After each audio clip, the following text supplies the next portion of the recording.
Okay, this installation is for the 2005 to 2009 Mustang Coupe or convertible. The first step is to make sure the brackets are secure and in the proper position. These brackets are attached using a 1/8 inch Allen wrench. If you have graphics, they're supposed to be read from the rear of the vehicle as shown here. These mounting plates should also face the rear of the vehicle. Here's another angle showing those mounting plates. On the opposite side of the glass, these arm brackets should be installed with the flat side towards the bottom. As you can see from the top of this illustration here, the hooks that are on these arm brackets should be facing the center of the product. Alright, in step number 2, you're going to position the seats forward slightly at approximately the same level. In step 3, we're going to attach the wind deflector by connecting the arm brackets to the inside headrest post. It is beneficial if you do have a helper for this step. Okay, we can move both headrests to the upright position, and we're going to utilize these inside bars to clamp the arm brackets onto. Alright, using a partner, simply hold the glass parallel to the rear seats so that the arm brackets are perpendicular to the headrest bars. Clamp the bent part of the bracket over the headrest bars. Then grab you a 1/8 inch Allen driver as well as a 3/8 inch socket for the backside acorn nuts. You can also use a box end wrench. Alright, here's a brief illustration of how the arm brackets clamp onto the bars. Then you're going to torque these screws down with an 1/8 inch Allen driver, and you're going to use a 3/8 inch socket for the acorn nuts. Be mindful as you are torquing it down that no part of the bracket is coming in contact with any of your leather. This particular mounting system is extremely strong and rigid. You will not have to worry about any vibrations or movement like you will with some of the other Velcro or plastic models on the market. Now, this product does not block off your rear seating area.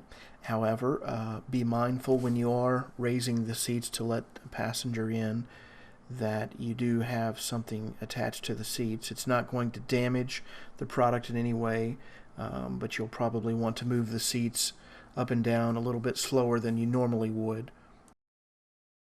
Also, strictly for an aesthetic benefit only, you may want to consider adjusting the passenger and driver seats to the approximate same height and recline level. Now, this is simply to keep the product looking balanced and even. However, it will not affect the functionality one bit if, say, the passenger has the seat a little more forward than the driver does. That's not going to make any difference. And one last thing, this product was designed to be utilized with the windows in the up position to get maximum results. You'll notice anywhere from 75% and above wind blockage as far as turbulence reduction. Now, if you do want some air to come in, you can control the amount of wind you do want entering the cabin by lowering your windows. Alright, that does conclude the non-illuminated portion of our install video. The rest of the video will be all about how to install the lighting and your different options and so forth. Okay guys, the lighted portion of this video is going to be very informative. I'm going to be talking a lot. If you feel like skipping ahead, please go ahead and do so.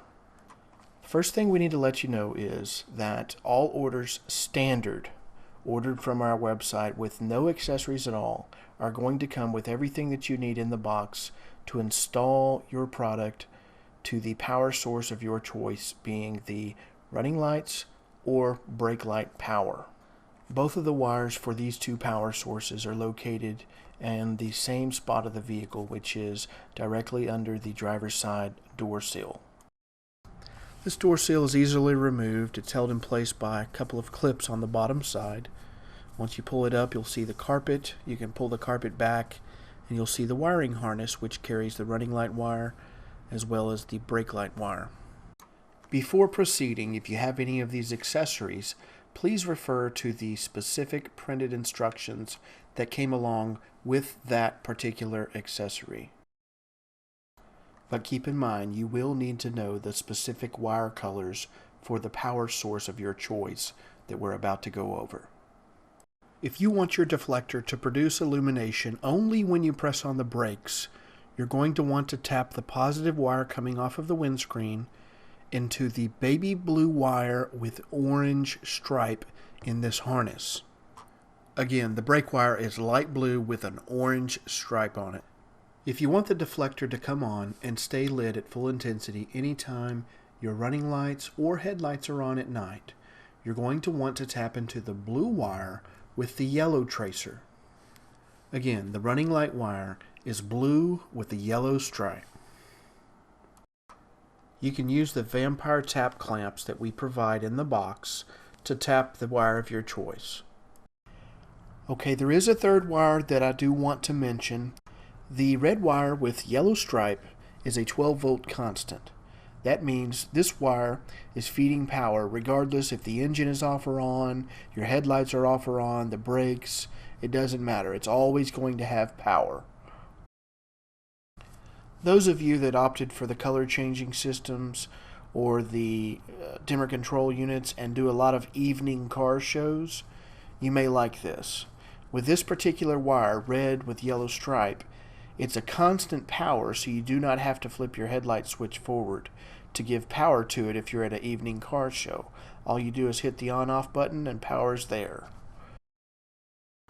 Now the only downside to this is if you are driving at night with the product on and you shut off your car, it will not automatically turn off the illumination like it would if you had it hooked up to the running lights. So you will want to remember to use the remote control to turn it off at night, obviously. Again, I only recommend this wire if you do a lot of evening car shows. If you did not opt for one of the remote control units, I do not recommend this for you, because you will not have the ability to turn the power off and on. Okay guys, we have two options on grounding this product. The first bolt is located just under the driver's seat on the front side. The second one is located just to the side of the seat behind the side trim panel here. Here's a close-up of where that bolt is. These trim panels are held in place by a couple of clips on the back side. There's that bolt. Both of them are 13 millimeters. Like I said, the first one is easier to get to. However, the second one will hide the wire just a bit more for you. If you do get to this side trim panel to ground it, you can also put any accessories that you have, such as the RF box or the dimmer control box, behind that panel. Okay, so at this point we've discussed installing the Windrestrictor brand deflector on your vehicle, the power options, and now we're going to talk about some popular questions and maybe some troubleshooting just in case. Okay, one popular question we get is regarding the wiring that is ran from the deflector to the actual spot where you plug it in. And this basically is going to look two different ways. If you get the color changing kit, you're going to see this black wiring loom. It's kind of a dense net that is around the wire, similar to what you would find on the back of like an OEM mirror or any other electrical device that's ran inside your car. It does have a really good factory look to it. It's nothing ugly. The other way is if you have the single color wire, you'll just see a black wire coming off of it, kind of like a black cable, exiting the wiring bracket. And then you can basically run either one of those just down the side of your seat and then under your seat as it's ran over to the side door seal trim panel area to be plugged in.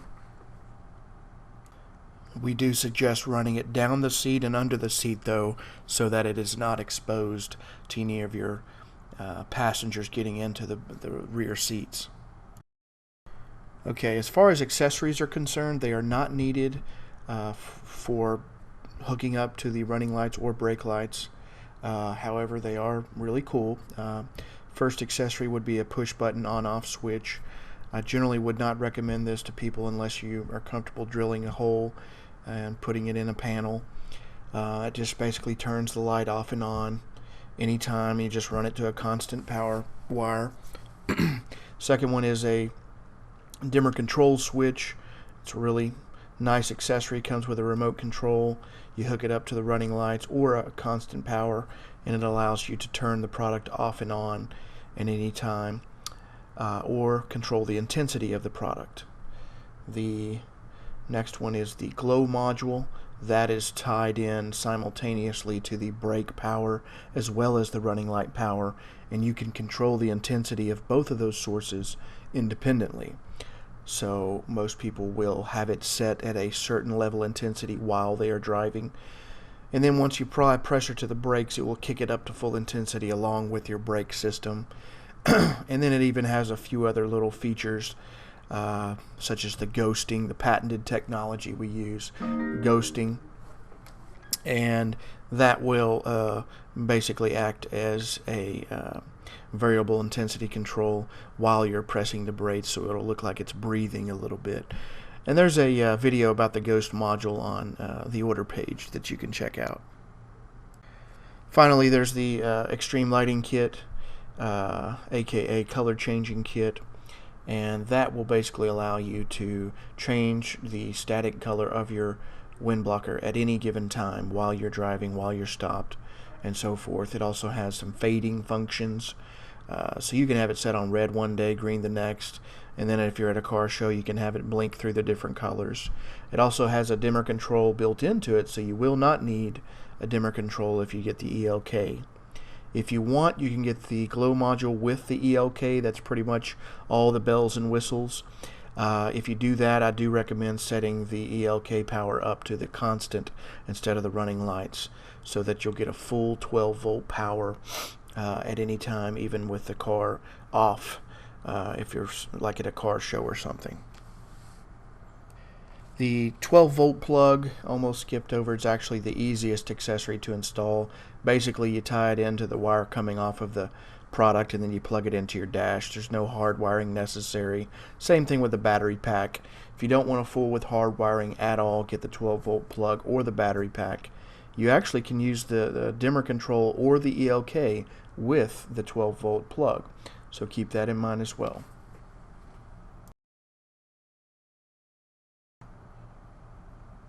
As far as troubleshooting the installation, if you're not showing any type of power with your car started and your headlights are on, if you're tapped into the running lights, make sure first you're in a shaded area.